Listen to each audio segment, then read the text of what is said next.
शहरातल्या पोरीला चक्क फुटपाथवर बसावं लागलंय, तेही शेगावमध्ये. नमस्कार मंडळी, माझं नाव पल्लवी. सुरुवात करते आजच्या व्हिडिओला.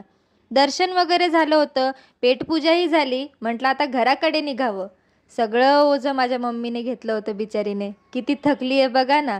म्हणून सावलीला बसलो होतो. फुटपाथवर खूप थंड वातावरण होतं आणि फुटपाथही स्वच्छ होता. म्हटलं जाऊ द्या, गरीब माणसं कुठेही आसरा घेतात. थोडा वेळ विश्रांती घेतल्यानंतर आम्ही निघालो होतो रेल्वे स्टेशनकडे. पप्पाच्या पाठीवर छोटी बॅग आणि मम्मीच्या डोक्यावर तर भली मोठी बॅग दिलेली होती.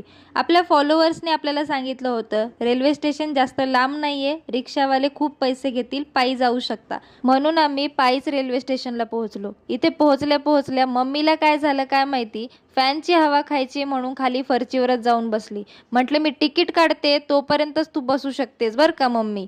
मग आम्ही तिकीट वगैरे काढलं. इथे अचानक मम्मी हसायला लागली. म्हटलं का बरं हसत असेल. बघते तर काय, पप्पा बसल्या बसल्याच झोपले होते. मम्मीची मजा बघा. बसचा कसा वास येतो तसा हिला ट्रेनचाही वास येतो. ती म्हणते ट्रेनचा पण वास येत असेल ना, म्हणून नाकाला पदर लावला.